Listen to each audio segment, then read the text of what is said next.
From the time you close for 2 years, you're going to have HVAC, plumbing, and electrical warranty. So there's phone numbers on there for the HVAC installer, the plumbing installer, and the electrical installer. Okay. So any of those warranties, you would just call them, and that would go directly to them. They're liable for it for 2 years as long as it's not the tenant or the homeowner's fault. Okay. Okay. Carrier units, they have a 5-year manufacturer warranty. You have an AC condenser out back here, and then there's a furnace in the attic. So the HVAC is 2 years of warranty. If there's something goes wrong with the HVAC unit within 2 years, okay, you would call Yellow Dot and they'll come out and fix it for free. Now after that 2 years goes, let's say that AC unit takes a crap and goes and runs out of life, Carrier, if you register it with Carrier, you're going to get a whole new unit for free. Okay. Parts, labor, everything. Now with this, there's a serial number, product number, model number on this sticker here. I see. What the homeowner would have to do is contact Carrier's warranty department and register this appliance as well as the appliance that's in the attic. That's a furnace. Okay. And there's two I will stickers, take a picture. one here and there's one in the attic. I'm gonna get this real quick. Yeah, take your, you're good. So outlets out back, they are GFCI protected. So if they do trip, you're not getting any power to them. The reconnect or reset is inside the garage. I'll show you that when we get around to the garage side. I was just telling him that the private home inspection that I was sent last Thursday, all the roofing items are done, all the HVAC items are done, plumbers are coming today, screens just got put in. All these items should be done by the end of this week. Okay.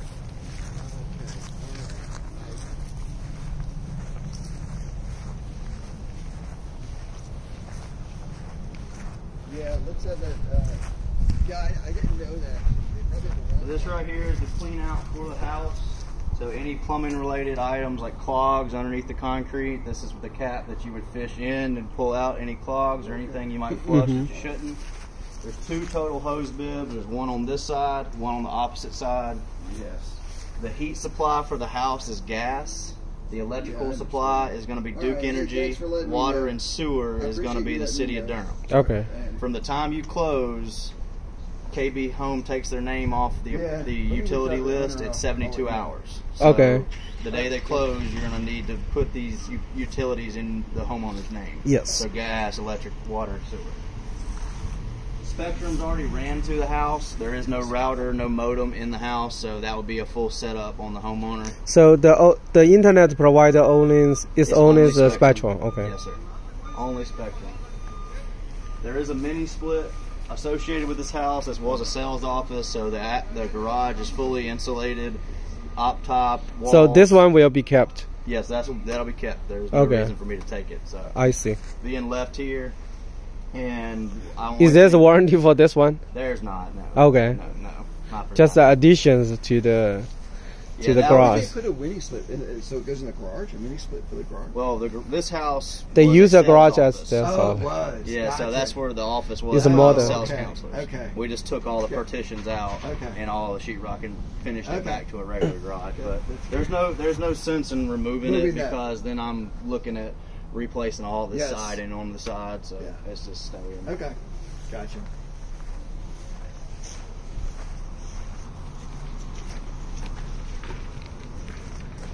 So mini split is controlled by a remote. So that remote I had to order. Someone tossed it in the trash or took it with them when we did all the construction in here. So I got another one on order. So you will provide a remote for this one? Yeah, I'll have it by the end of the week. Okay, I'll probably mount it somewhere on the wall. Just leave it here. Yes, that's great. Yeah, but all the outlets in here, these are way past standard. So we only have 2 outlets in the garage per standard. All the outlets that are in here were left from the construction sales office.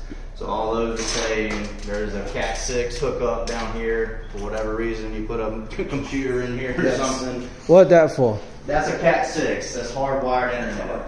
Oh, so hardwired internet. Yeah, so if you wanted to use that Cat 6, you would just have to put a plate on that. So I found there's no electrical, the vehicles, the power outlet. The what?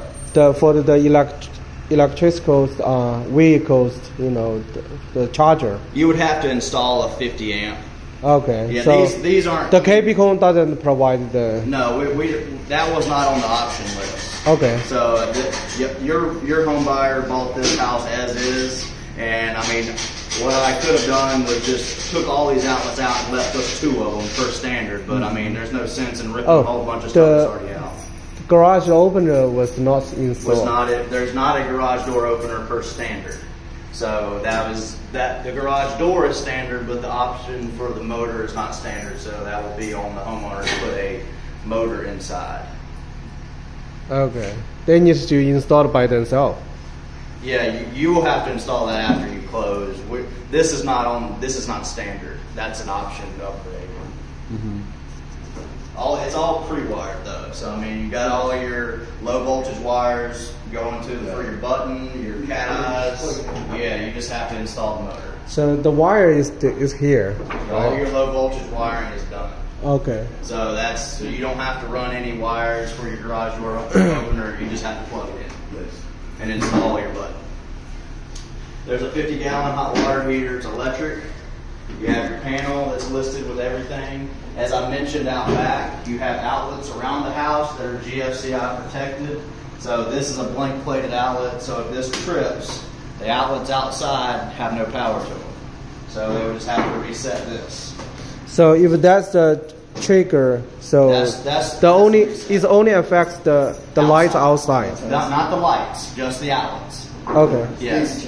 So if, let's say there's a storm in the summertime and the power goes out, a lot of times your GFIs trip, just standard. Because when the power comes back on, they trip because they think the water got in them. Mm-hmm. So that you would just want to make sure that all these are working. Same goes with this one. This is a GFI. That's a GFI.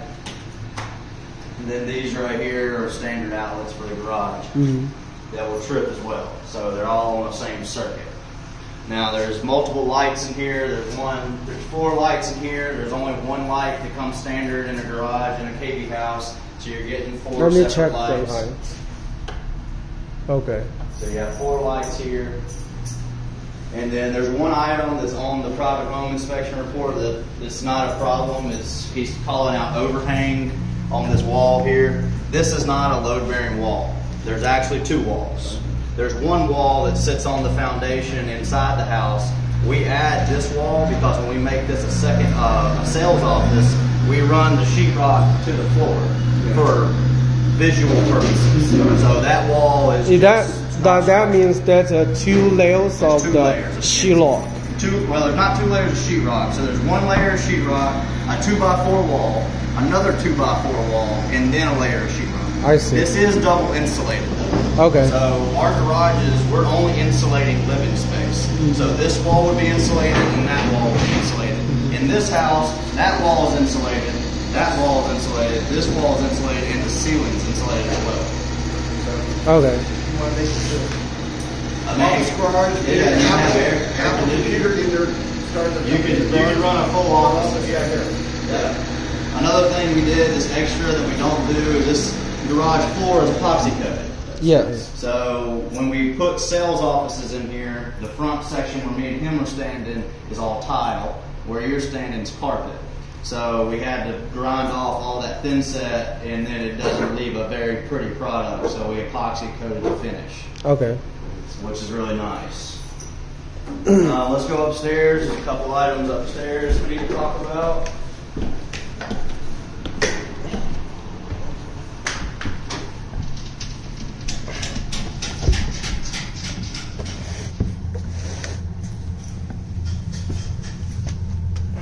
So upstairs, this is going to be your model or your serial number for your furnace when you register this via carrier. It's right there. This is the one and only filter for the house. It has been replaced. We just replaced it this morning. So the whole house only needs to replace this 1 filter. 1 filter. What size is that? It's a model 413 April Air. You want to take a picture of it? It's right there. What I do is I do the auto subscription on Amazon. Shows up at my door every 6 months. That way I never forget. but you will need to replace this twice a year. Oh, twice a year? Yes, sir. Okay. Well, I mean, recommended twice a year. Okay. So for the HVAC vent, there's no filter. There's no filters. Okay. There's no filters. This is the only filter for the house. It slides in, you pop the cover back on. The only other filter up here, this is an April air system. This right here, don't ever need to change. If it ever gets dirty in the springtime, you can take it outside, rinse it out with a hose, shake it off, let it dry in the sunlight. Use water to rinse. Yeah, just water. Okay. Water. What was the filter for? This is an April air system. This is an Energy Star home. So you don't want to be breathing recycled air constantly because the house is so well sealed. So what this does is 6 minutes every hour, 24 hours a day, this thing's going to kick on, suck air from outside, then mix it into the air that's already in the house. I see. It'll treat it before it goes in the house. So if it's 98 degrees outside, it'll run through the air conditioning before it goes into the house. Pulls air from outside. It's a new one. If this ever does deteriorate and falls apart, it's kind of like a fish filter. It's just foam. So if it ever does fall apart, you can get another one. It's a model 8145. Yes.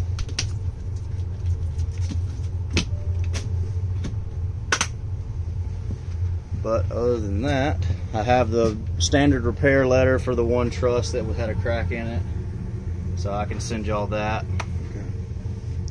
So can you talk about the gas valve? So the gas is, your gas is going to be going to the unit. So we're following it to the unit. So now we're following it. This is for the AC. This is for the furnace. Furnace. The only gas option you have in this house is the heat. Yes. What about this one? It goes outside. So that's going outside to the meter base outside. The water tank. Not the hot water heater is electric. Oh, electricity. Not gas. Okay. You can make it gas later on down the road if you want to. But yeah. I see. But this right here is just for the furnace. It goes outside to the meter. And you have all these different valves. If your smoke alarms in the house come on and they say gas leak, get out of the house, go outside, take a pair of pliers and turn the valve off at the meter. Okay. That's the safest thing to do. Don't try to come up here and start flipping valves because this is your first valve for your regulator and you have your second valve past your regulator. So if we turn this one off, I mean, you are shutting the gas off, but it could be leaking here. You see what I'm saying? Okay. So the safest thing to do is go outside, grab a pair of pliers, and just turn that valve off at the meter. I have a question. If Sure. there's a gas leak, could people can smell the gas in the... Your smoke alarms will hit it. It smells like rotten eggs, but if you're asleep at night, you're probably not going to smell rotten eggs. But your smoke alarms will, they're carbon monoxide. Okay. So it'll let you know what you got. It ain't going to start beeping, then you don't know if it's a house fire or a gas leak. Okay. It'll say fire, it'll say gas. Yes. So those smoke alarms So are hardwired. the gas won't, exposed to the inside through the HVAC vent. No, it's not. The gas is just Okay. up here in the furnace. Like I can smell a little bit right now because it just turned off. Okay. The furnace. Because just I turned just off. have a tenant who told me that there's got a bad smell from the HVAC vent. So What kind of smell? kind of spoiled milk. So Might be mildew. Mildew. Could be mildew. what that? Mildew, water. There could be water up here somewhere. Mold. Oh. Like mold in your HVAC unit. I see. A leak. So there's two condensate lines, right? You know what a condensate line is? Yeah. So the HVAC system has an air conditioning and a heat supply. Mm-hmm. So your AC unit in the summertime is going to drip water outside, and then the condensation line for the furnace is actually ran into the washing machine box inside, so it won't freeze.